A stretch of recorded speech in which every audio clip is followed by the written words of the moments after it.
Right, hi guys, it's me back again with the second video on the All-Clad D7, and in this video we're gonna do a full detailed review of this pan. Now, All-Clad officially calls this the D7 slow cooker, but that's pretty exaggerated because all it is a fully clad Dutch oven or casserole, but it is built quite thick, as you know.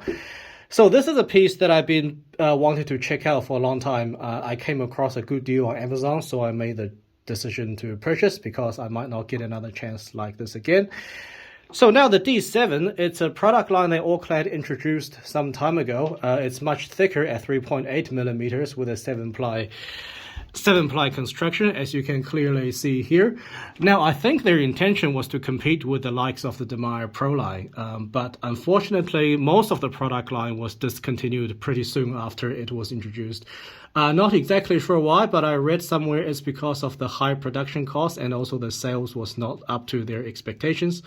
So these days, you can still buy this piece, okay? So the 6-quart casserole, they call it a slow cooker, you'll find it under the collective section of the All-Clad website.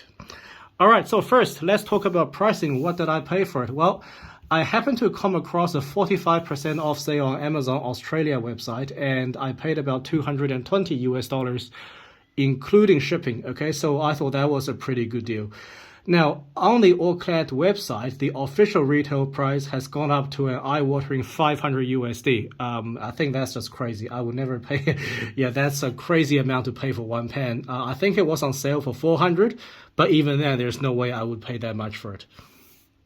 Right, let's quickly go through the construction and the specifications. So 7-layer construction, as you can see here quite clearly on the edge. The weight is 3.1 kgs for the pan, 0.6 kgs for the lid, so that makes a total of 3.7 kilograms.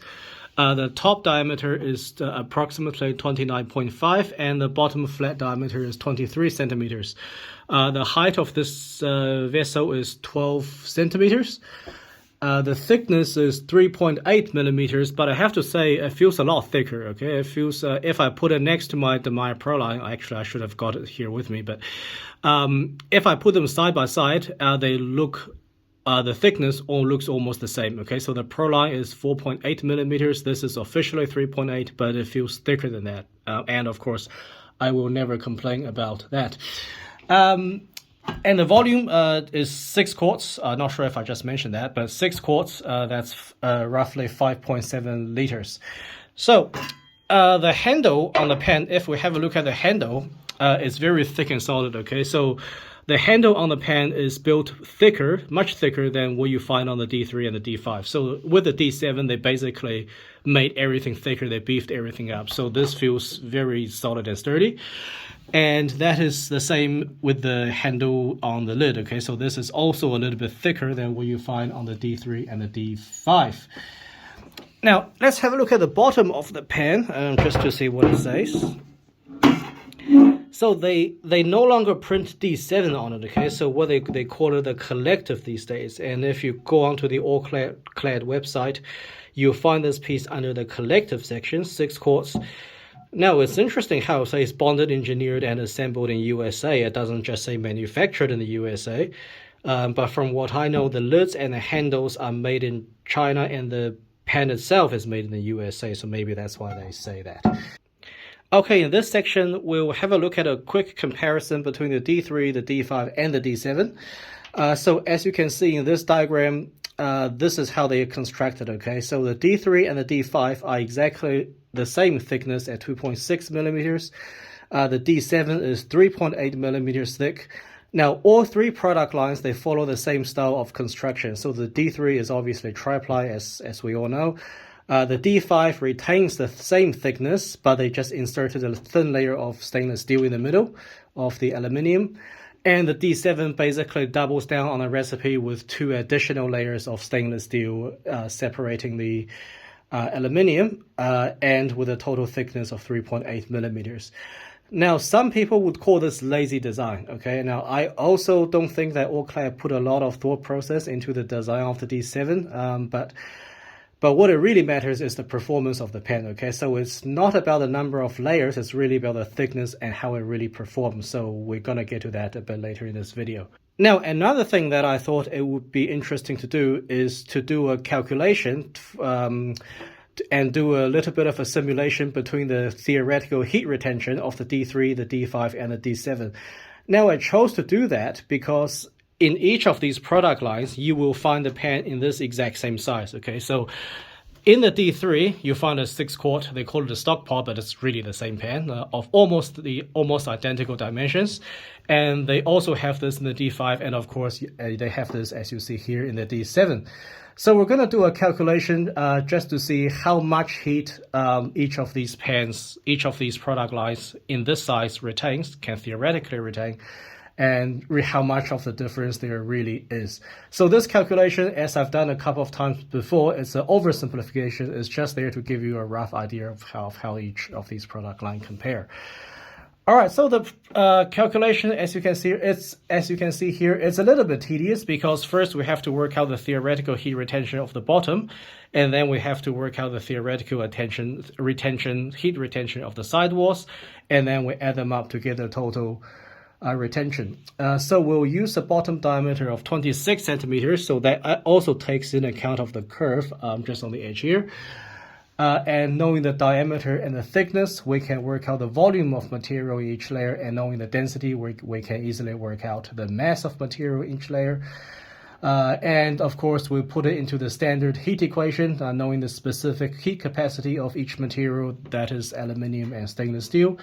And for this case, we will assume a temperature increase from 20 degrees to 180 degrees. And that allows us to work out the heat retained in each layer, and hence the total. Now we do the same for the side walls of the pot. So we assume a top diameter of 28 centimeters. And knowing the height of the side walls, we can work out the exact same procedure, right? So if you work out the circumference of the pot, so that's 2 pi r, and multiply by the height, we get the volume, and multiply by the density, we get the mass. And we add up each of the layers to get the total retention on the sidewall, and then of course adding the bottom heat retention on the bottom, we get the total heat retention of the pot. So here are the calculations in this case for each of these cases. If you want to pause the video to have a look, so this is for the D5 and the D3 and the D5 and the D7. Okay, so pause the video if you want to have a look at the steps.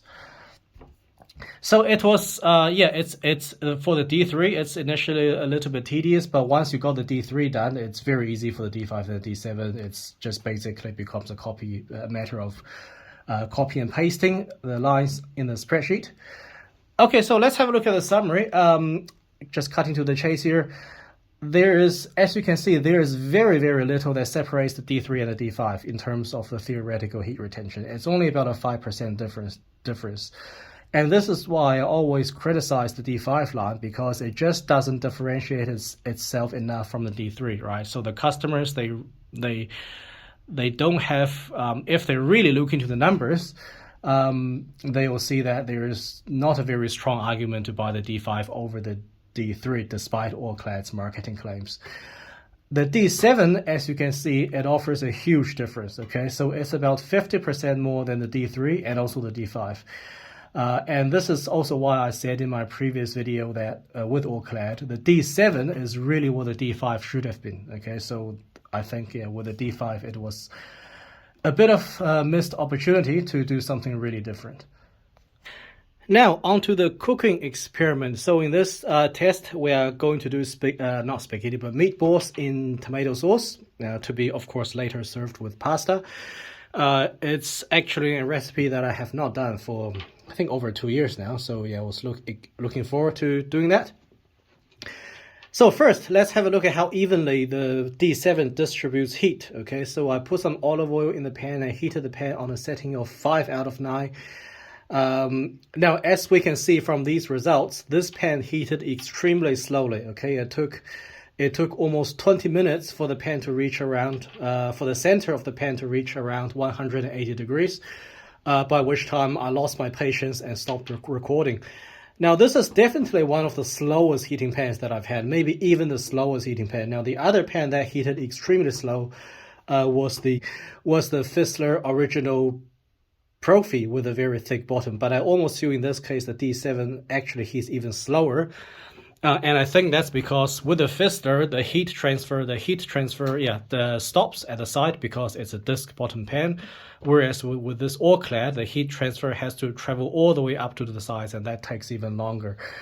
Now, with regards to evenness, it did a very good job. Okay, so the bottom flat diameter of 23 centimeters is just a little bit larger than my burner. But I kept the temperature difference between the center and the edge to under around 20 degrees. Okay, so that was excellent. Very impressed by that. And one more thing I should mention is now with the D3 and the D5, during the heating, the center would always become a bit raised and the oil would flow out towards the sides. I was hoping not to see that with D7, but it still happened a little bit, but not as pronounced as the D3 and the D5, which are a lot thinner. So improvement there, but it doesn't quite completely fix that issue. So next, let's sear the meatballs. So here's a short clip. Have a listen to the sound. So after a few minutes, we can see that all the meatballs got a very nice and even sear, even on the edges. And now let's have a look at the second batch of meatballs. We'll flip them over to have a look at the sear, and they got a very good quality sear as well. So in total, I seared about 42 meatballs, okay? So I made them roughly the size of a golf ball. From 1.5 kilograms of beef, and the pan did an excellent job. So the wide bottom, it definitely helped, okay? So I was able to sear 16 or 17 meatballs. I could have even fit 20 in there if I wanted to. Without overcrowding the pans, so I was very happy with that. Now, simmering of the sauce. So I simmered the sauce for maybe around 1.5 hours. After the meatballs were seared, I put in all the wet stuff. So for this recipe, I did the usual celery, carrot, onion, garlic, some olives, a bit of red wine, some vegetable stock, and tomato passata. So as you can see here, initially the bubbling was more intense around the center, with some light bubbles forming on the edges. But after 15 to 20 minutes or so, the intensity became more even, and the edge was quite actively bubbling as well, just like the center. So that was very nice to see as well. Now, just for comparison, in the cast iron Le Creuset Dutch oven, I was never able to get the even bubbling on the edge. Okay, so the most of the bubbling was concentrated around the center. But with a stainless steel pan with better heat distribution, the bubbling was even across the entire surface of the pan. All right, so that's the cooking performance. Overall, really impressed. Very happy. Next, we'll move on to the dislikes. Okay, so what do I not like about this pan? Well, the first thing that I was a little bit disappointed was that the D7, this pan, it no longer shipped with a dome lid. Okay, so previously you always got a dome lid with this pan, but at some point in time recently, All-Clad switched to the regular flat lid. Now, normally I'm not a fan of dome lids, okay, but in this case I do think it gives this pan a much better look. It just takes the kitchen presence of this pan to the next level. So I was a little bit disappointed to not receive the dome lid. Now, the second thing that I dislike about it is that the edges are not sealed, okay? So as you can clearly see, you have the 7 layers exposed like this. Now, for a 3-ply pan, it's okay, I think, because you can't really see the individual layers it's difficult to see the individual layers on a 3-ply pan anyway.